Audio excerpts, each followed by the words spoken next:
Okay, I hope you did that exercise. Let's move right on to part 2 of this exercise. And that is, when these external things feed us, the news, the media, the work on our weaknesses, the stories, the bad advice, all these different things, they come in from the outside. And unfortunately, in so many cases, we absorb them. And then we get symptoms, internal symptoms that start truly feeding this villain and truly pushing down that inner confidence and creating this self-doubt and keeping you exactly where you are or going worse. Remember, if you're not climbing, you're sliding. So wherever you are now, let's fast forward 5 years. Do you want more of what you have, or you want more of your true potential, right? So I want to talk about how they affect you. So let's just start on the one you see the most, your outer appearance. Let's talk about your outer appearance. So say life kicked my ass too much, and all these external factors have weighed heavy on me.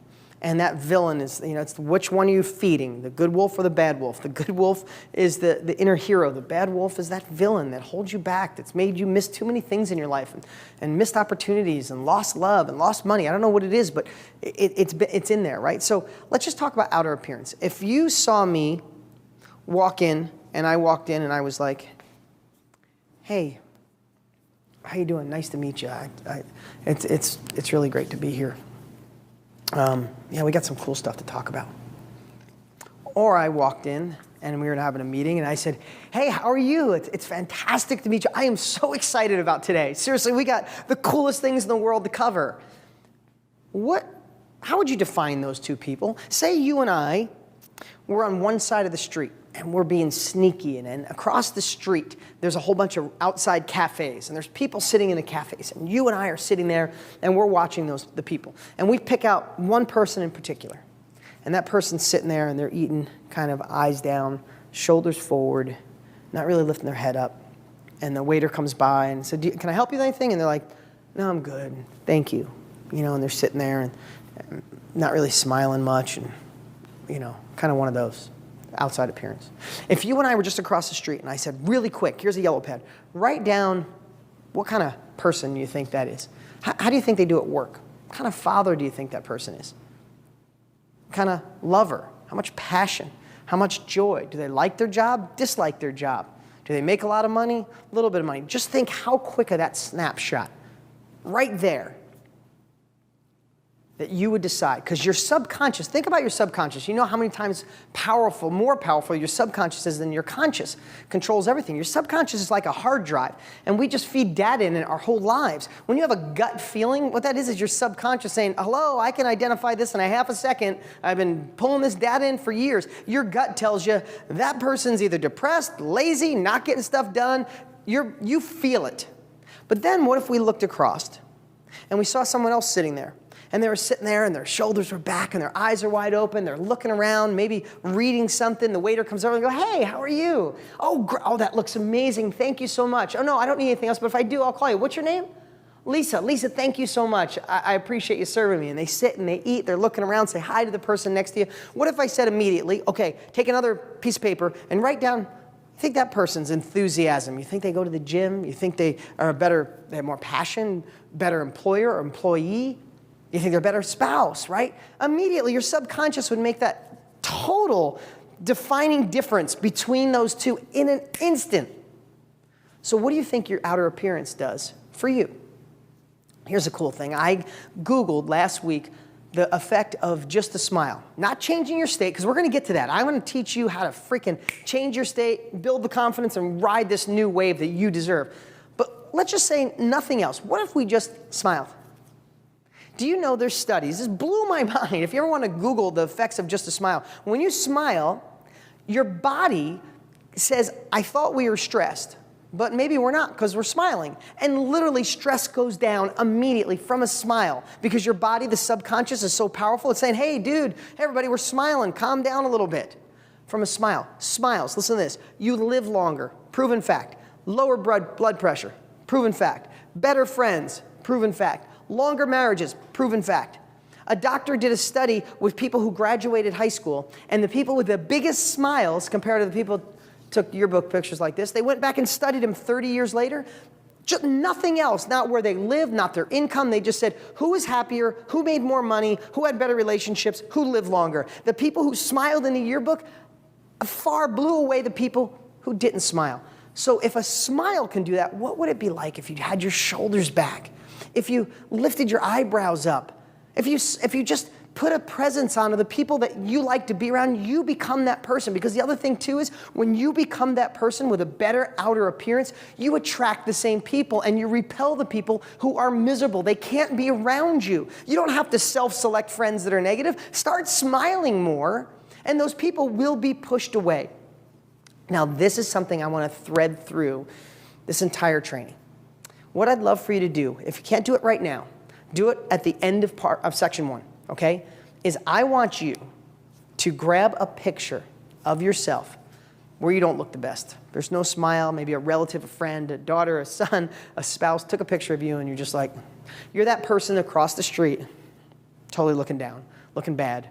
And I want you to, on the back of the picture, or attach it to a piece of paper or put it on your computer, and I want you to write the attributes of someone who kind of looks down. Maybe you're never that person, but I want you just to do this for a lesson. I want you to have this picture of you looking like crap or looking sad or looking depressed. And maybe it was a time in your life when you were, maybe when you were overweight.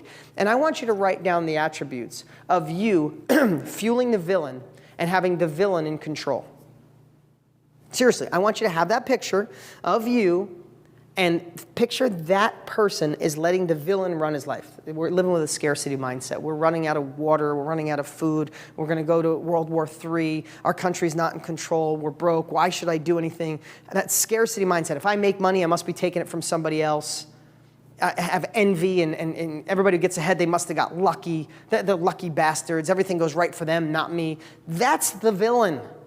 That's the bad wolf. I want you to attach those feelings to that shitty picture of you, okay? And what would be great is name that person. Name that picture, the one that the villain controls. Because we're going to weave this in later, but this is going to be part of that instant state change later on. You get that picture. You write down the attributes of that person with the villain in control. What kind of husband can they be? What kind of wife can they be? What kind of father? What kind of employer, employee? What kind of fitness will they have? What kind of health will they have? Vitality, energy, love, passion, lust. What will that person do? Then I want you to find a picture of the happy you, where you feel the best, you look the best.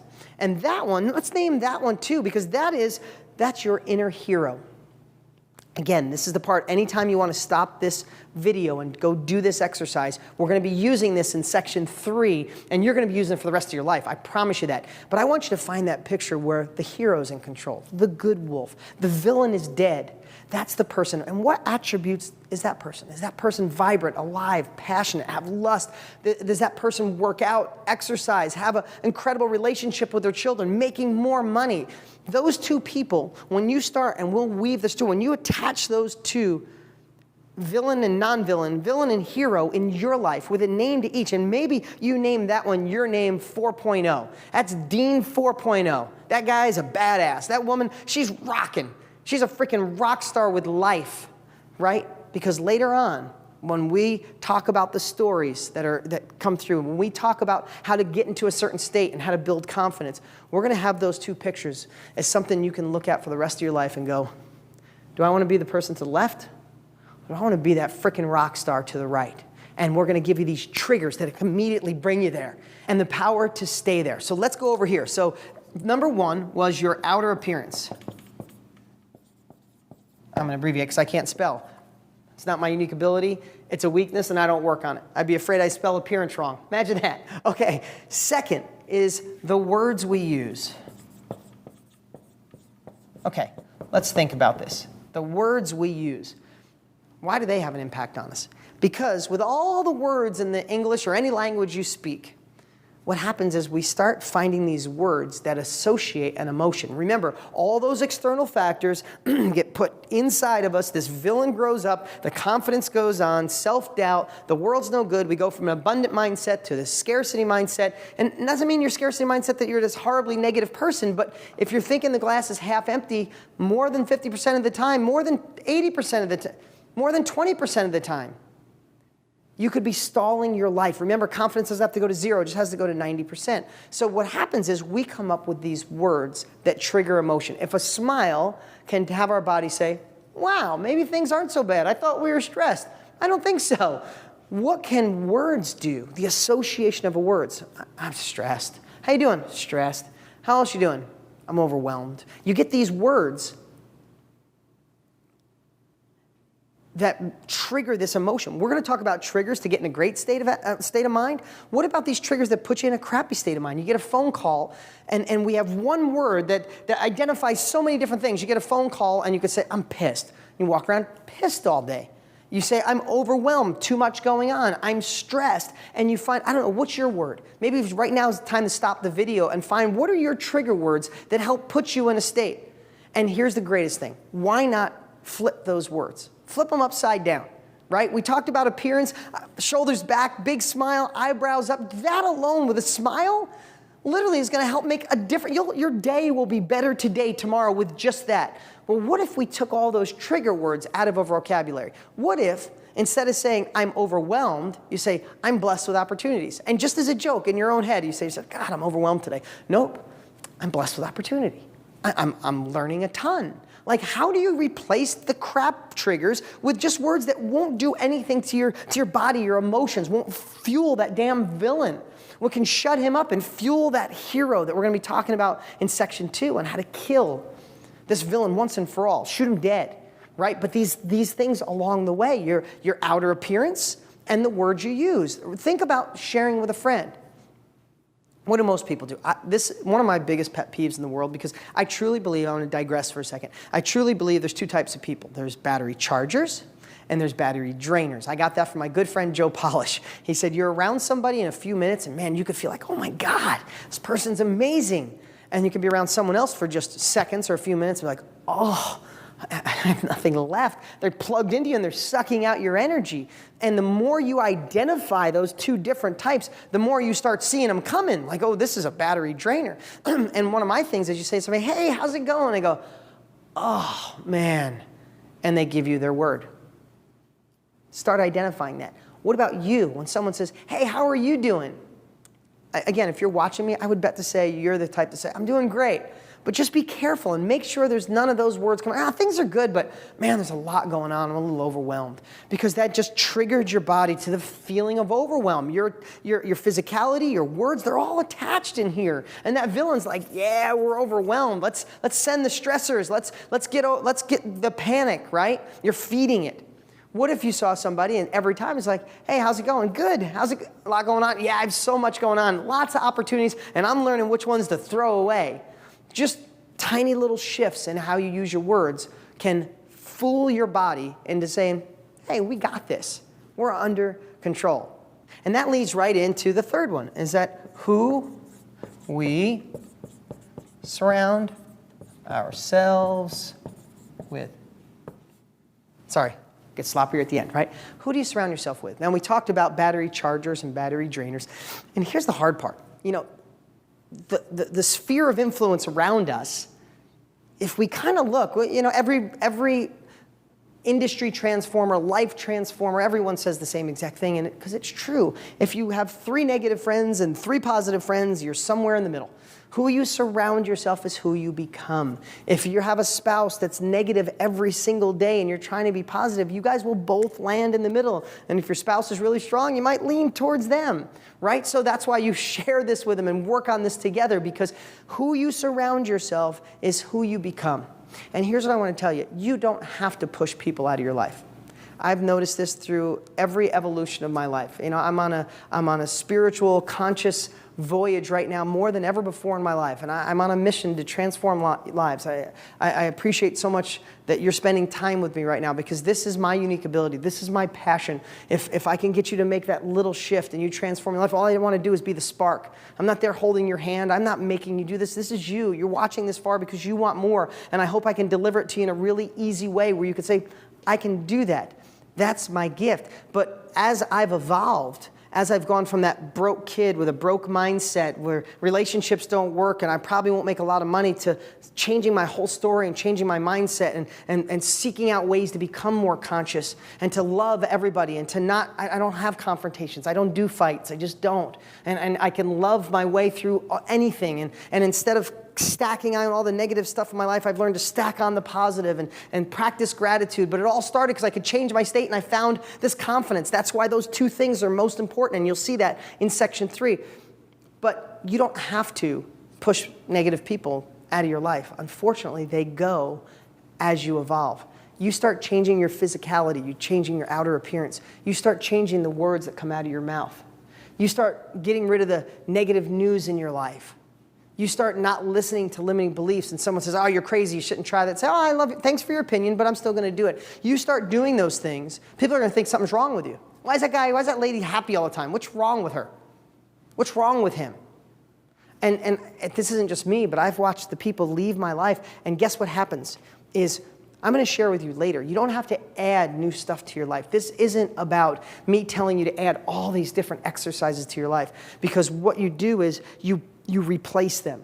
You pull out things that aren't working. You know, there's that line that says, your best thinking got you here. Or Thomas Jefferson, I think, said, the same thinking that caused the problem is not the same thinking that solves the problem. So what you're doing is you're not talking about getting all new friends and having all these. What happens is the universe, God, like as you evolve, some of them disappear and they get replaced with the people that can be a battery charger.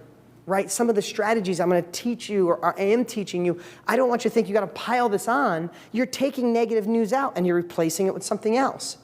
You're getting rid of limiting beliefs and you're replacing them with limitless beliefs. You're taking out an old crappy story, replacing it with a new story. You don't have to add a moment to your life. You just got to switch stuff up around. You just got to switch stuff up a little bit. And that's what I'm going to share with you as we evolve. So the last one is who we surround ourselves with. Just be conscious of it. And as you evolve and you become more conscious and you start changing things about you that show you how amazing this life is and that you become the thermostat and you control the outside world, unfortunately, they're going to fall off by the wayside. So now we get to the biggest part of all of it, and that's understanding your story. Everything we talked about in part 1 of this section, all the outside factors that builds that villain, that builds a self-doubt. It crushes down your confidence. And it affects you with symptoms of your physical appearance, the words that you use, the people you surround yourself with, the stories you tell. So if that happened, all those things combined, like put them in a bucket, shake them up, leads to your life story. The story that drives you. There's probably a couple of them, but there's a main story that drives you, and it's where you live emotionally, and it allows you to go to the next level, or it stops you dead in your tracks. So what I want to do right now is get ready, grab a pen. What we're going to do is we're going to uncover that story that you tell yourself, why you tell that story to yourself and to other people, and then how to switch that story from a limiting, dispowering, robbing your life story to one that can take you to the moon. All right, let's get right into your story, the limiting story that's probably holding you back and you don't even realize it. And I want to be very clear. This video could be for someone making a ton of money, but wealth without fulfillment is one of the biggest failures of all. Or someone who's physically fit but broke, or has a great relationship but missing out on the money that you deserve to make. It doesn't matter where you are in life. It matters where you want to go, and these principles are universal. You know, let me just rewind for a second. I talked about Gina and I talked about Carol in the beginning. They both had stories. Gina was telling herself she was old. She did her job as a stay-at-home mom, and now it's her time to wind down and gain a little weight and let the hair grow out and not color my hair, just go gray. And no, it wasn't. Once she got rid of that shit story, for lack of a better word, she exploded every area of her life. Carol Stenson had this story that, you know, when you come from no money, you have no money. And we came from the wrong side of town and too many kids, and my husband lost his job, and the world is against us, and the bank wants to take our house, and it's everybody else's fault. And boom, she changed her story, changed her life. Carol, if you met her, she's unrecognizable. Remember the pictures in the beginning? The picture from the old Carol and the picture from the new? Your old picture, the picture of you 4.0 or whatever you want to call it. Which one do you want to be? So it reminds me just of those variables of Ali Savavi, amazing guy. read my books, transformed his life, and I got the chance to meet Ali, and he's become a great friend. But his story's pretty cool, pretty different. Ali was a high-level executive at Disney, making a lot of money a year, a lot of money, high six figures with bonuses on top of that. And he really was in charge of video worldwide, not the United States, outside the video, traveled all over the world, high-level job. But guess what? His story was that he was blessed. He had multiple degrees, graduated top of his class, and his family said it was school, get a great job, and he did. He achieved that. He worked his tail off through school. And when you ever sit with somebody and just chat with them for a moment, guys just got it. Like Ali's just got it. You would look from the outside and say, that guy has everything. Has everything. He's got looks, he's got charm, he's got charisma, he's got money, he's got the great job, he's a part of Disney, gets all these amazing perks. But on the inside, he had a story that his dad told him he'd never amount to anything and never gave him a pat on the back and didn't tell him he loved him at the level he should have. So Ali never felt good enough. With all that, he didn't have an inner sense of happiness, an inner sense of peace, because that story limited him. Even though you could think of, no way this guy could be limited, because what he really wanted to do his own thing. He wanted to run his own business, and he wanted to have kids and be a stay-at-home dad, a dad that could stay home and do business, not work. The guy is too powerful. He's got too much passion to sit home and not do anything. I don't mean staying home as a dad is not anything, but he needed to achieve something outside and financially like that money coming in. But he had this story, and he was trying to prove to his dad that he could move up the corporate ladder and have multiple degrees and make it to the top of Disney. And then one day, and I feel blessed that I was able to help spark this, he just changed his story. He changed his state. He felt differently. He had the confidence to make a change, and he literally went to Disney and quit. Quit. His boss was like, you're joking. You've worked too hard. You're an amazing guy. Ha, ha, ha. I'll see you on Monday. He's like, no, I'm out. I'm doing my own thing. If you knew Ali Savavi today doing his own thing, he just had his second baby. So proud, sends me the pictures. I mean, it's just a guy that you love. I mean, I love everybody I get to meet, but I love this guy. And he's so proud to be a dad. And he's home with his daughter and now his son all the time. He works from home. And guess what? All those limiting beliefs, all those old stories, all that crap that got put in there that built his own villain is dead.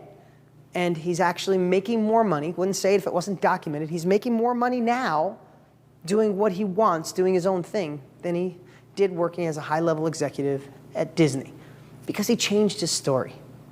And then I think of Joe Jurek. He's another incredible guy. Here's a guy that worked about 2 hours outside of Chicago as an accountant. And he wanted to provide for his family. And he's a wonderful guy living in the suburbs. Here's a guy who got up every day and did what he had to do. A proud, awesome guy taking care of his family, knowing that they're protected.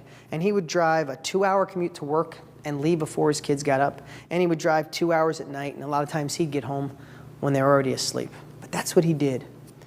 And of course, that causes stress. You know, he said everything, you know, the dog barking would annoy him. His wife would say something, it would annoy him. His kids would do something, it would annoy him. Somebody cut him off in traffic and he'd be mad. But man, that guy did what he had to do, right? And he powered through. Well, he had a story because he didn't come from it much when he was a kid, and he made it to be in the CPA of a big firm, and there wasn't much money left at the end of the month, but hey, this guy made it, and that was the story he had, that he should be blessed to have that job. And he should be blessed that his relationship's pretty good, and he should be blessed that his kids are safe and they're sound. No, that was a story. He wanted to be the guy to go after school and throw the football at the park. He didn't want to be so wiped out and exhausted on the weekends that he laid on the couch because he worked 6 days and barely got through it. He wanted to be short with his wife so she wanted to talk. He wasn't really listening. He'd just offer a solution and say, go on. He didn't want that. But that was his story, was so damn compelling. His state was in that. His confidence level was down, maybe to only 90%, but it was down. And he figured, this is the best life's going to get.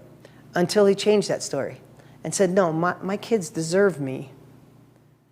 All those factors, those external factors that created this internal, person that had these symptoms of lack of confidence, and I let the inner villain run my life, whatever you want to name that eventually, let that person run your life. It was no more. And one day he just said, to hell with it. It was done. And he's gone on to do incredible things. And he's the dad he wants to be. He's traveling in a new job that's fun. He travels a couple days a week, and then he gets to come home and be there the entire time. And I watch this life transformation with this guy. But it wasn't a million things, guys. It wasn't changing every aspect of his life. One day, he just made this slight little shift. And he decided to change his state and have the confidence to tell himself a different story. So, with that, what's your story? I'm going to reinforce and share one more time. I told you those 4 stories quick so you'd understand and really get the point. Is my story at one point in my life was I'm not educated, I don't have money, I didn't go to college, I'm not that smart because I was told in school I was dumb. How could a guy like me with nothing going for him make it? What if I kept telling myself that story? Where would I be? I wouldn't be here today with you, hopefully sparking something in your life. I wouldn't have had the opportunity to sell millions of books and be around the world and inspire people to change. If I would have let that story be the defining person, defining moment, or defining story of my life, where would I be right now? I wouldn't be able to be the man I am, be the husband, be the father that I am. And I love the father I am. So let's find your story. And again, I don't care if you're Ali Savavi and you're here and you want to go here, or you have wealth with no fulfillment, or you have fulfillment with no wealth. Stop telling yourself a story that's restricting. And how we do that is finding your story. And again, I don't care if you're broker than broke, or you're emotionally broke, or you're living in a really emotionally bad place. You know, maybe you're on the border of depression. I don't know where you are, but I know life can be painful. And I just want to be here as a support to let you know what it can change. And the one thing I want to reiterate is I've been through every facet of my life. I've been depressed as heck. I've been through a divorce. I've been broker than broke. I've been through lots of marriages as a kid. I felt really stupid. I've gone through my own, and I'm not comparing mine to yours. I just want to let you know it's easier to talk about it. When I used to wake up in the middle of the night and focus on what was wrong. It would keep me up all night. I made one little shift. Years ago, I wake up and now I think about what's right in my life and I compound that and I go right to sleep. Hello, why didn't someone tell me that when I was younger? Right? So I want to let you know, not only have I explored and helped other people and study the lives of people who are successful and those that aren't, I've got this roller coaster of a life inside me too. And that's why it's so easy to share this with you. So let's get to you. So let's go over to the board. What is your story? Now, there's a couple different ways we can find that. And again, some of you might have deeper, darker stories, and some of just have a story that's a little bit off, that's holding you back.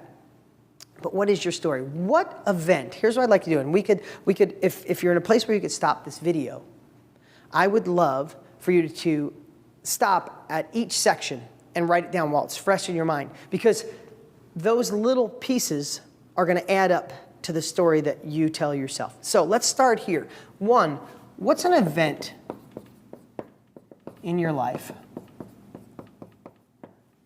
that has made an impact that has helped craft a story? You know, my dad did some crazy stuff when I was a kid. He's in a beautiful place right now, but he wasn't when we were young. And he did some stuff that really emotionally affected my sister and I. Like she moved out of the house when she was 16 years old, got her own apartment in 10th grade, and she's gone on to do amazing things, but she lives down in Virginia and really doesn't want anything to do with it because it affected her that bad. Me, I was able to find forgiveness and love, and I'm just in a different place. But I know my story was, one was, how can I be successful when, I had to deal with this craziness and I'm not that smart. I mean, I literally was told all through school, you're not that smart, bad grades. Society says bad grades, what are you going to get? Didn't go to college, didn't get. So I had this shit story, for lack of a better word, that I wasn't loved the way I thought I should have been loved, and I wasn't smart enough to do what I wanted to accomplish. And it was a gift for me. It was a gift from God, from the universe, from the world, to allow me to shift that thinking. But I had to first uncover where it came from. So I want you to think right now, you can stop the video, and I would like you to think of any events in your life that you think had an impact on you, that you think still has an impact on you. I don't know if it was a relationship that was so painful that when that person left, man, letting someone else have your heart, that's tough, that's painful. I don't know if you started a business and it failed. I don't know if you were molested as a child and you're overweight right now because it's the only thing that soothes that pain. I don't know, we all have crap, don't we? And this is the part to be honest again. I want you to stop the video right this moment, and I want you to write down the event or events in your life that had a massive impact. Go ahead and do that now. Okay, thanks for doing that. I hope you took the time. If not, make sure you do. 2, who's to blame? Who's to blame? Did someone take advantage of you? Did your parents not love you the way you should have? Did your parents get divorced and that caused something in your life? Did you have a business and your partner stole your damn money? You have a relationship where your wife or your girlfriend or your husband or your boyfriend cheated on you, embarrassed you? Do you have a boss that's always pushing you down and telling you you're nothing? Who is it? Who is that person to blame for that story? Again, stop the video if you can and go ahead and write that down. Okay, thanks for doing that. If you can't do it now, please go back and do it. Number 3, how has that story affected your life?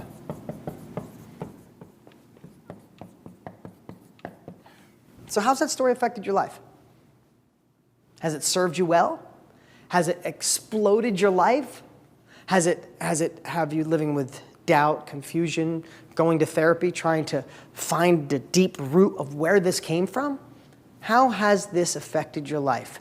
I would literally stop the video again right now and write down. You already know what these things are. What has that done to you? Has it stopped you from going to the gym? Stopped you from being able to eat the right food and be healthy? Stopped you from getting a raise? Stopped you from the real relationship you deserve or fixing the relationship you're in? Stop you from being the parent you want to be, making the money you deserve to make, or doing your own stuff? I don't know, but how's it affected your life? Go ahead and write that down. So lastly, I want to know, what has this cost you? Now, it's very similar to the last question, but literally, I want you to think long term, what this has cost you up to date. So you can write down, it's almost the same, right? What has it cost you? But this is where we move in the future. What does it cost you to date? And that's kind of, how has that story affected your life? Very similar. But here I want you to think less past and right now, if you continue that story and you keep it moving forward. Think about it. So what is, now that we kind of wrote this down, what is your story? You heard Joe Jurik's, you heard Ali's, you heard Gina's, you heard Carol Stinson's, you heard my story. That if I would have kept those stories, no way my life would have changed. Ali kept that story. He'd be a high-level executive at Disney, never seeing his 2 kids, ever. He was on the road nonstop. He would get praise. His dad would pat him on the back and say, "Good job, son." And inside, he'd be sad as hell. Joe Jurik would still be working in Chicago, commuting 2 hours each way. Gina would still be sitting home feeling she's an old washed-up lady who did her job and now she's out to pasture. Carol Stinson would still be broke, going from house to house, living on food stamps, barely getting by, thinking her electric's going to get shut off because her kids are going to get taken away. But they found that old story and realized it was bullshit. Sorry if I swear once in a while, but I'm trying to make an impact. It's bullshit. It's just a story. And our stories affect our state, affect our confidence, build the villain, and that's emotionally where we live. If you tell yourself that story, that's who you are. Sometimes when I say that, it's like I grew up in New York. My friends would tell me I've been living on the West Coast too long. But what we think, the emotions we have, the thoughts we share with ourselves and other people is where we live. We are the result of our thoughts and our emotions. And these stories are going to fuel that one way or another. So what is your story? And what has it cost you? So how do we change it? Well, let's just dissect it a little bit. And then in section 2 of this training, we're going to get into reversing that story. So let's go back to these 4 things. An event in your life. What if we use Tony Robbins' statement here? And what if we think about that event in our life? What if life happens for us, not to us? So I went back and analyzed this when I was going through this process in my own heart and soul and on my, wanting to be more of a conscious and loving human being. And more successful, always wanting to be more successful, climbing, not sliding, but be balanced. I went back and looked, and a lot of it I blamed on my dad. And then I thought to myself, blame your dad. I'm going to blame him for the things that went wrong? What if I blame him for the things that went right? My dad went through a roller coaster of emotions when I was a kid. He was very confrontational, fought with a lot of people. I'm anti-confrontational. But my dad, when he was confrontational, I'd have to read that. And I'd have to put my heart out to feel the way he was feeling. And I would like to see where he was going before he got there. Because when he got in that state, when he got in the mean state, and his state was caused because his dad beat him. He was the youngest of 12. His dad beat him horribly and was just a tyrant. My dad never hit me, but emotionally he was a little messed up, right? But because of the way my dad was, I would read him before he got there, and I would find all these ways, the ways I'm sharing with you today, to keep my dad in a better state. Because I liked to see when he was happy. I liked when he was a loving dad. And I figured out at 5, 6, 7, 8, 9, 10 years old to deliver things to my dad that could change his state, give him confidence of being a dad, and we'd go fishing, or we'd go hunting, or we'd go camping, or we'd go to a ball game. If I didn't do those things, my dad would go off the rails, and I wouldn't have my dad. I'd have this crazy guy. So did that happen to me or for me? Would I be standing in front of you today, this very moment, if my dad wasn't exactly who he was? If I didn't get that gift of that story? I don't know what this event in your life was, but it can be empowering if you just shift it. I can say now, my dad didn't hinder my life because of exactly the way my dad was. I figured out how to feel people and live with my heart and try to guide them in a better direction so I could feel better. And it became who I am. I became a multiple New York Times best-selling author. I've touched the lives of millions of people. I'm hopefully affecting your life. If anything went different, I wouldn't be here. If anything went different, you wouldn't be here. So what's up with that story? Right? Who is to blame? Again, my story was my dad, and my dad's to blame. Is that person still in your life? Can that person continue to hurt you or do anything negative? No. You're carrying the past like a weight, dragging it around. The only way is for pure forgiveness, because life happens for us. What if it didn't happen exactly the way it did? Listen, I know some of you might have had some tragic things happen, maybe bankruptcy or divorce or rape or just horrible things. I'm sorry for that. But the only way you can go to that next level and change that story is to forgive and leave it in the past. See, you might not believe in this, but I'm a total believer in I throw everything in the past away that doesn't serve me. And I only want to drag forward those things that empower me. It's like, it's like having the anchor down in your ship and you're dragging it along the bottom. That's your past. Pull up the anchor and put the sails up and only pack on the ship your past that serves you. Because we only have right now, we only have this very moment. I love how Eckhart Tolle goes so deep in the power of now. Yesterday is the past. We can't change it. Tomorrow's a movie in our head that is not even filmed yet. We only have right now. So why carry all that heaviness of the past when you can literally cut the rope of the anchor and let it go and let the wind push you forward, right? How's this story affected your life? Before I had you do the exercise of writing down how it affected your life. I'm sure there's many negative things, at least what you're telling yourself. But when you start changing this one and this one, this starts to change, does it? How has this affected my life? It made me be able to, I've been speaking to you for hours. I don't have a script. I don't have a teleprompter because I learned at a young age, because of this story, how to communicate and work on my feet. Listen, I had dyslexia and could barely read. It taught me how to be audible and visual and learn by watching and be able to communicate in a really simple way. I know how to pour in really complicated stuff and it comes out simple because that's the only way I think, but it resonates with a lot of people from all different calibers of life, broke, rich, happy, sad, right? So what if I changed any of those things on how they affected me? Yeah, it probably affected my life in a negative way, but the end result is it happened for me, right? And lastly, what has it cost you? Okay, those thinking, you were empowered, but at the same time, because you told yourself this is your anchor, your ship has been docked and you've been dragging an anchor. And if you're successful, you may still be dragging an anchor, but you're so damn strong, you're pulling the whole bottom of the ocean with you. What will it feel like in your life when you cut that cord and you let that past drift away and you realize that today, we can write a new story. We can write a new story. You see, when you think about what it cost you, that's painful. But like I said, moving forward, where it's really painful is what it's going to cost you tomorrow. So again, let's go back to the picture I was talking about earlier in this section. And we have that picture of you with attributes below of, that person we were saying looking across and they're kind of head down. Physically, they're like this, using the wrong language, letting all the different things of the world beat them up, and just life is heavy, and you're just so busy, and there's no time to be a good dad or exercise or eat right. That's just your story, right? You could be that person, so you can look at that picture of that person. Is that where you want to be in 5 years from now? What if you were able to take a little pencil and maybe put some gray in your hair or put some weight on that picture and look at that picture and say, how will you feel if this story is making you be more like the villain, more like the picture to the left? Hopefully you've named that person. If that story is making that person be who you are, how the hell is that going to feel in 5 years from now? In 10 years from now, when that story is still ruling your life? People from the past are still messing with your current? A story from the past messing with who you could be?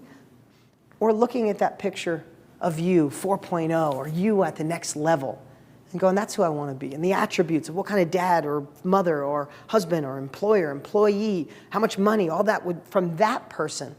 How will it feel to be that person in 5 years, but even greater? And be that person in 10 years because you decided today to change your state, raise your confidence, crush that inner villain, and expose this hero, unleash this freaking hero that's inside every single one of us. Guys, I've watched the most depressed people become the biggest heroes. I've watched people who thought they were heroes go to a whole nother level, and everywhere in between, from broke in their heart, broke financially, to the most wealthy people in the world. And when I say wealthy, I mean the new definition of success. I mean fulfillment, consciousness, love, and be able to take your life to a whole nother level, success-wise, and every area of your life. This is the day we start the transformation. Guys, I appreciate so much this section 1. I don't know if you broke it up in a couple days or you're like me and you're just powering through all of it. But what we're going to do in section 2 is I hope I exposed the villain, and I gave you a lot of things to start killing and beating that villain up. But I'm going to give you 2 things in section 2 on how to kill the villain once and for all. We're going to talk about how shifting this to an empowering story, your new story that defines your life, while at the same time, I'm going to give you a technique that's going to show you how to find the true reason you're even watching me here today and why you deserve even more. I'll see you in section 2.